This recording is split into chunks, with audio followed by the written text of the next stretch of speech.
Hello friends, आज मैं आप लोगों को एक ऐसी कहानी सुनाने वाला हूँ जिसे सुनकर आपका दिल दहल जाएगा। कहानी शुरू करने से पहले जो चैनल पर नए हैं वो चैनल को सब्सक्राइब कर ले ताकि हमारे सभी वीडियो का नोटिफिकेशन आपको मिल जाए। तो चलिए बिना देर किए हुए कहानी को शुरू करते हैं। ये कहानी कोटा के एक छात्र अर्पित की है जो इंजीनियरिंग की तैयारी के लिए वहाँ आया था। अर्पित एक ऐसा लड़का था जिसे पढ़ाई के साथ साथ अकेले रहना पसंद था। उसने एक पुराना शांत सा फ्लैट किराए पर लिया जो मुख्य इलाके से थोड़ा दूर था। अर्पित ने जब पहली बार फ्लैट देखा तो उसे ये ठीक ठाक लगा। मकान मालिक ने उसे बताया कि यहाँ पहले कोई परिवार रहता था, लेकिन वे अचानक चले गए। अर्पित ने ज्यादा सवाल नहीं किए और वहाँ रहने लगा। पहले कुछ दिन ठीक ठाक गुजरे, लेकिन एक रात जब पढ़ाई कर रहा था तो उसे ऐसा लगा जैसे किसी ने उसके कमरे की खिड़की पर दस्तक दी हो। वह खिड़की के पास गया, लेकिन बाहर कोई नहीं था।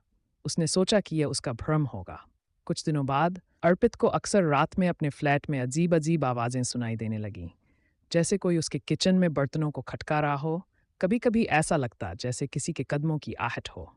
अर्पित ने यह सोचकर खुद को समझाया कि यह उसकी थकावट का नतीजा है। एक रात अर्पित अपनी मेज पर बैठकर देर तक पढ़ाई कर रहा था। घड़ी करीब अनठीस बजा रही थी। अचानक लाइट खुद ही बंद हो गई। उसने सोचा शायद फ्यूज उड़ गया होगा, लेकिन तभी उसकी मोमबत्ती अपने आप जल गई। उसने डरते हुए चारों ओर देखा, लेकिन कोई नहीं था।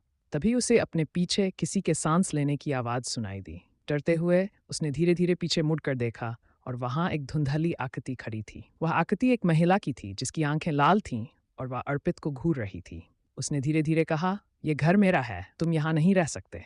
अर्पित ने चीखते हुए वहां से भागने की कोशिश की, लेकिन वह दरवाजा नहीं खोल पाया। उसी समय महिला जोर जोर से हंसने लगी और अचानक गायब हो गई।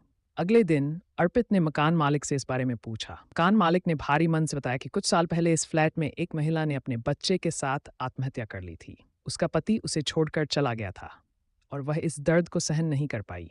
कहते हैं उसकी आत्मा आज भी वहां है और कोई भी उस फ्लैट में रहने की हिम्मत नहीं करता। अर्पित ने उस दिन तय किया कि वह यह फ्लैट छोड़ देगा, लेकिन जाने से एक रात पहले कुछ ऐसा हुआ जिसने उसकी जिंदगी बदल दी।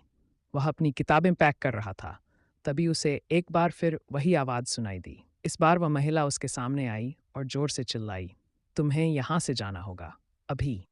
अर्पित ने किसी तरह दरवाज़ा खोला और भागकर बाहर आ गया। उसने रातों रात कोटा छोड़ दिया और अपने घर लौट गया। वह फिर कभी कोटा नहीं गया।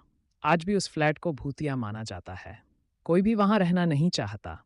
अर्पित की यह कहानी सुनने वाले कहते हैं कि शायद वह महिला अपनी अधूरी कहानी को किसी के साथ बांटना चाहती थी, लेकिन उसका गुस्सा लोगों को वहां टिकने नहीं देता।